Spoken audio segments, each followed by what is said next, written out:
Hola, mi nombre es Eduardo Cornegay. Vamos a revisar en esta ocasión la parte final del capítulo 1 del libro Microeconomía de Michael Parkin. Esta parte está dedicada a la economía como ciencia social y también a la forma en la cual piensan los economistas.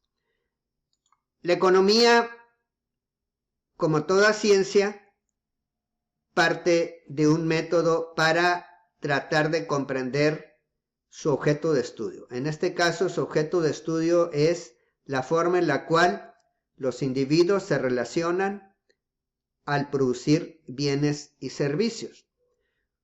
Como toda ciencia, la economía debe seguir un método, que es el muy conocido método científico, que inicia con una explicación provisional acerca del comportamiento de algún fenómeno, lo que conocemos como hipótesis. Esas explicaciones provisionales tienen que probarse para que adquieran la categoría de conocimiento científico. Y aquí viene una diferencia importante entre el método de comprobación en las ciencias sociales y en las físicas. En estas últimas se puede recurrir a los experimentos de laboratorio.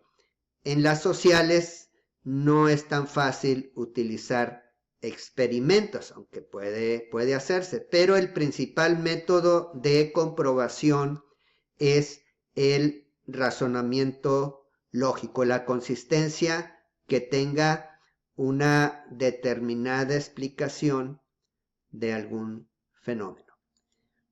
Para lograr este conocimiento científico podemos utilizar algo que conocemos como modelos. Los modelos son explicaciones simplificadas de la realidad que tienen como finalidad comprender un problema. Quiere decir que los modelos no tienen que ser realistas, no tienen que ser detallados, porque su objetivo es comprender algo. Por ejemplo, esa imagen que vemos ahí es una representación simplificada de la Tierra, del globo terráqueo. Obviamente, ya en la realidad no es así, no es algo, un círculo perfecto, la Tierra. Pero esa imagen nos ayuda a tener una idea de cómo es nuestro planeta. Otro ejemplo podría ser un plano de una ciudad, que son simplemente unas líneas donde se marcan las calles, las avenidas y sus nombres y nos ayudan a ubicarnos, pero evidentemente falta mucho detalle en un plano de una ciudad. Ya que comprobamos estos modelos, ya que probamos hipótesis, entonces podemos construir teorías.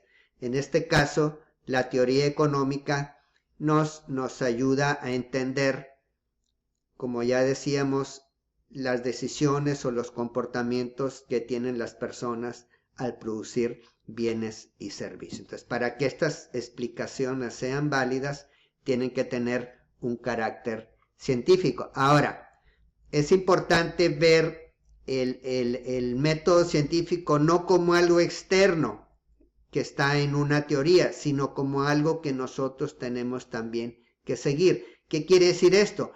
Que cuando hacemos afirmaciones o tratamos de describir algún fenómeno, de entenderlo, tenemos que fundamentarlo, dar la evidencia que respalda aquello que estamos afirmando. Por ejemplo, si yo digo, la economía de México está muy mal. Alguien me podría preguntar, bueno, ¿y por qué dices que la economía de México está mal? Y entonces ahí se tendrían que dar los indicadores acerca de por qué tiene un mal comportamiento de la economía, que cayó el Producto Interno Bruto, la inflación, etc. Ahora, yo puedo decir, se vale decir, creo que la economía de México está mal. Ah, bueno, ¿tú crees? O siento que la economía de México está mal. Bueno, es una percepción, ¿está bien? Pero no es algo que se esté comprobando, no es una afirmación científica. Entonces, siempre que en nuestras conversaciones, en nuestras afirmaciones, siempre tenemos que buscar la evidencia. Y esto es todavía más importante ahora por por la presencia de las redes sociales, donde todo el mundo opina, dice cosas, pero muchas veces eso no está fundamentado. Vamos a ver ahora una herramienta que utilizan mucho los economistas, una herramienta lógica que conocemos como ceteris paribus, que quiere decir todo lo demás permanece constante. Y utilizamos el ceteris paribus para entender la relación entre dos variables. Una variable es la de la causa y otra es el efecto.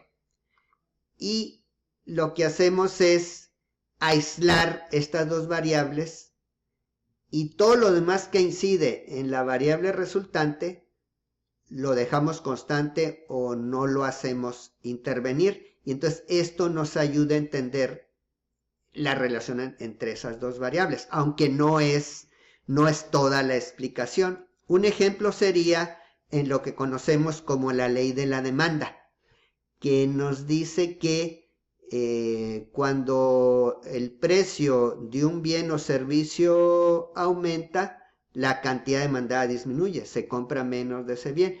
Y cuando el precio baja, la cantidad demandada de ese bien aumenta. Y luego se agrega ceteris paribus, o manteniendo los demás factores constantes, que quiere decir que sobre la demanda de un bien o servicio hay factores adicionales al precio. Puede ser el ingreso y otros. Pero todos esos factores adicionales no los hacemos intervenir para poder entender la relación entre precio y cantidad demandada. Finalmente, vamos a ver un punto que se refiere a lo que conocemos como economía positiva y normativa. Y esto tiene que ver con los acuerdos y desacuerdos que hay entre economistas. Y lo podemos extender a otras ciencias sociales, ¿no?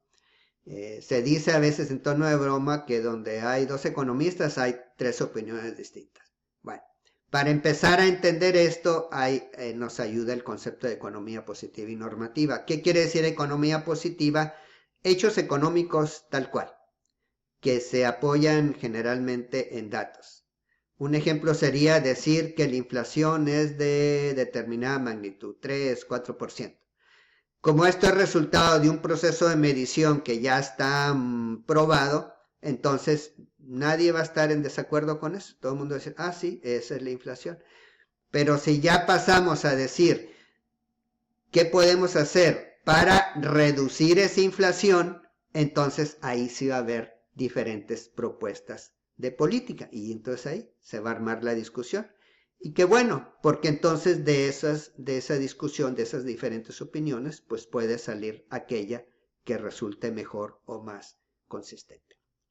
Bien, con esto terminamos entonces el capítulo 1 del libro Microeconomía de Parkin.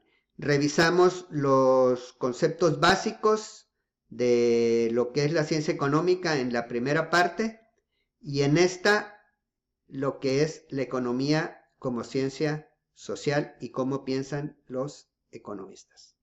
Muchas gracias por su atención.